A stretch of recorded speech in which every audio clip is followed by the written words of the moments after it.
आं मिथिगौ लोगोफोर, जों गावनि फार्स्ट लाभखौ माब्लाबा बावनो हाया। बोरायलांबाबो बुरैलांबाबो जों सानसे गोसोखांगोन उमुका माबोरै दंलाय दा, आमुखाया माबोरै दंलाय दा होननानै। बेबायदि गावनि फार्स्ट लाभखौ बावनो हाया मोजां मोनलायग्रा बयनिबो गेजेरावनो जायो, जुदि बेबायदि मोजां मोनलायनायाव नेवसिलायनाया जायो। आरो बेबायदि गावनि फार्स्ट लाभखौ बावनो हाया मोनसे नेचारेल खोथा जायो। बयनिबो जिउआवनो जुदि फार्स्ट लाभा नेवसिलायनाया जायो, अब्ला रावबो गावनि फार्स्ट लाभखौ बावनो हाया जायो।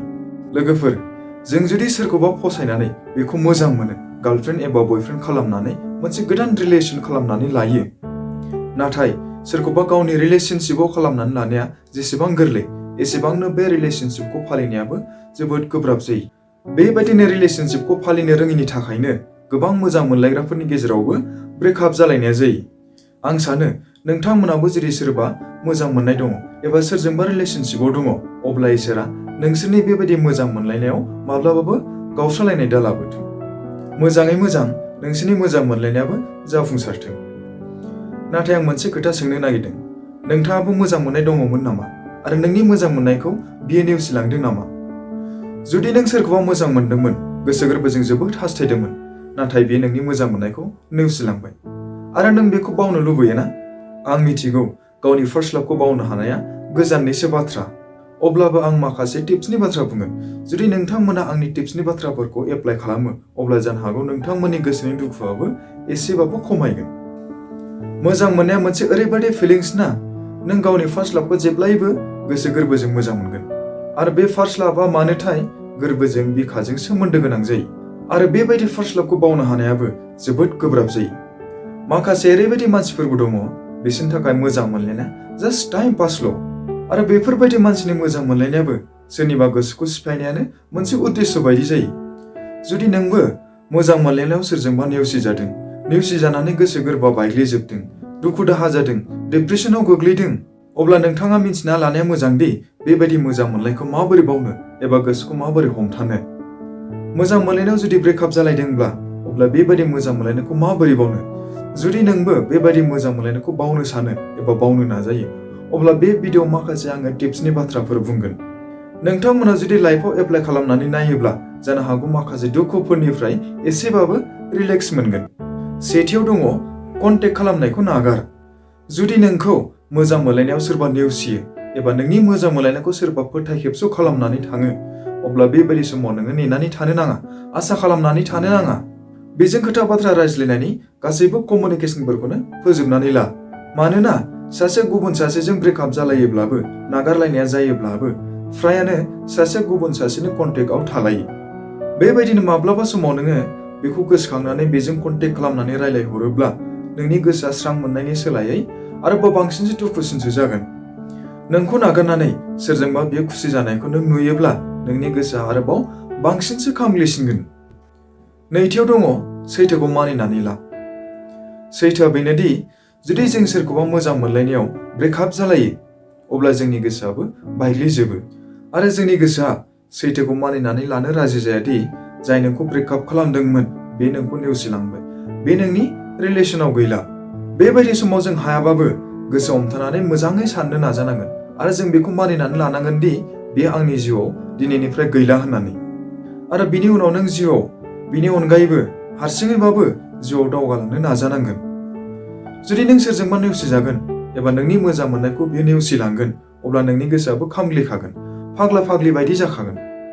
नाथाय जेब्ला नों बे खोथाखौ मिथिगोन, बुजिगोन नोंनि मोजां मोनलायनाया गैला होननानै, जोब्बाय होननानै, अब्ला समजों लोगोसे नोंनि दुखुआबो गाबनायाबो खम जालांगोन। थामथियाव दङ गावनि सायाव गोसो हो। जेब्ला नों सोरखौबा थार गोसो गोरबोजों मोजां मोनगोन, अब्ला नों गासैखौबो बावगोमाजोबगोन। आरो नों ओरैबायदि जागोन, नोंनि मोजां मोननाय नोंखौ मा थिनो, मा बुङो, बिनि थिननाय बायदिनो नोङो गासैबो खामानिफोरखौनो मावग्रा जागोन। जुदि नोंबो गावनि मोजां मोननायनि थाखायनो गावखौ बावगोमानानै दंमोन, अब्ला दा सम सफैबाय दि नों बेबायदि साननायखौ नागारनानै गावनि सायाव गोसो होदो। मोजां मोनलायनायाव जुदि नोंखौ गार्लफ्रेन्ड बयफ्रेन्डआ नेवसिलांदों, बिनि उनावबो नोंनाव गोबां सम दङ। आरो बे समखौ नोङो ओरैनो थांगार होआलासिनो गावखौ बुजिनो थाखाय नाजा। नों ओरैबायदि सानदि आं मा खालामबा मोजां जागोन, मा खालामनांगौ, आरो माया मोजां नङा, माखौ खालामनाङा। बेबायदिनो नों जेब्ला गावखौनो बुजिगोन, अब्लासो नों गुबुनखौबो बुजिनो हानाय जागोन। ब्रैथियाव दङ जेब्लाबो बेस्थ'आव था। जों गावनि मोजां मोनलायनायजों ब्रेकआप जालायोब्ला दुखु जायो, गोसोआ बायग्लिजोबो नङा होनबा? आरो बेबायदिनो ब्रेकआपनि उनाव जोङो हारसिं थाग्रा जायो, गोसोआव खोमसि दरसि बायदिसिना साननायफ्रा फैलाबायो। अब्ला बेबायदि समाव नोङो हानायमानि बेस्थ'आव थानो नाजा। जेब्ला नों गावनि खामानियाव जेसेनो बेस्थ' जानानै थागोन, अब्ला नों गावनि मोजां मोननायखौ गोसोखांनो थाखायबो सम मोना जागोन। आरो बेबायदिनो नों ब्रेकआप जानायनि दुखुखौबो लासै बावलांनो हमगोन। 5थियाव दङ स्टाकिं खालामनो नाङा। गावनि मोजां मोननायजों ब्रेकआप जालायोब्ला फ्रायानो मा खालामो, ससियेल मिडियाफ्राव स्टाक खालामलाबायो। बेबायदि हुदाया जोबोद गाज्रि, मिथिगौना? जुदि नों गावनि मोजां मोननायखौ ससियेल मिडियाफ्राव नुगोन, अब्ला नों मा खालामगोन, बेनि गासैबो आपडेटफोरखौनो नोङो नागिरनो हमगोन। बेबायदि खालामोब्ला बेखौ गोसोखांनाया नोंनि गोसोआव आरोबाव बांसिनसो सोमजिसिनगोन।